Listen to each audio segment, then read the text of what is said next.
Halo, aku Ari. Aku pengen bikin playlist tentang hal-hal yang berkaitan dengan kerjaan aku ya. Sebenarnya aku juga nggak terlalu jago banget dalam hal coding. Aku sebagai software engineer ya di salah satu e-commerce di Indonesia. Aku nggak terlalu jago banget, tapi aku pengen share pengalamanku sambil melatih skill komunikasi ya.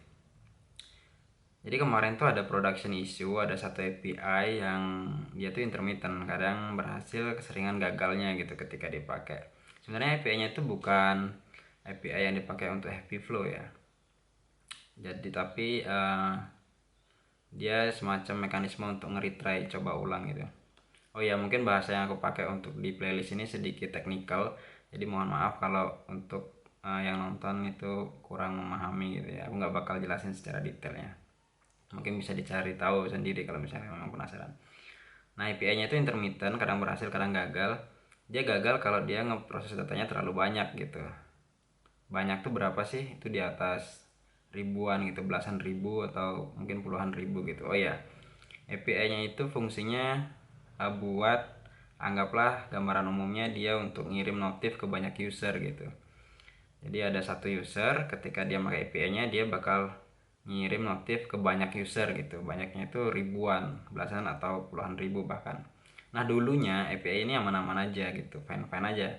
Karena di lower environment dan di production itu awal-awal masih dikit datanya gitu ya, ngirim notifnya ke sedikit user gitu. Tapi makin lama makin kesini kan makin banyak gitu ya yang dikirimin. Jadi ada masalah gitu. Nah, mungkin ada banyak cara buat menyelesaikan ini, tapi yang kita pakai adalah kita manfaatin message broker Kafka dalam hal ini gitu ya. Kenapa? Karena ya service service backend ini memang udah make Kafka gitu dari dulunya. Jadi kita nggak install baru, kita nggak bikin apa, kita bukan baru pakai Kafka untuk keperluan ini doang gitu. Memang existing udah pakai Kafka. Jadi ya udah, kita tinggal bikin satu topik baru gitu kan. Jadi nanti kita API-nya kita bikin jadi background process. Jadi ketika user ngehit itu langsung balikin 200 biar nggak jadi time out ataupun gagal kayak kayak kondisi yang sebelumnya gitu.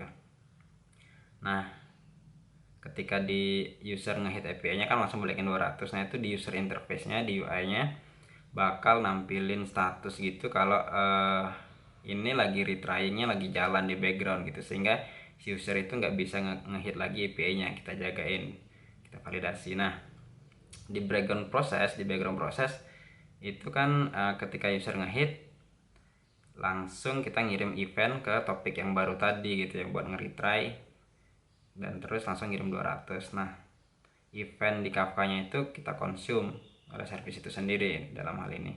Di consume, habis itu baru deh dijalanin proses yang lama tadi yang awalnya bikin timeout gitu ya. Baru dijalanin di background situ sampai selesai. Kalau sudah selesai, tinggal ubah statusnya gitu ya. Sehingga statusnya jadi done, sehingga di user interface-nya tadi status dari proses yang ngirim notifnya itu udah done gitu, dan ya nggak perlu nge-retry lagi karena udah done gitu sih. Thank you.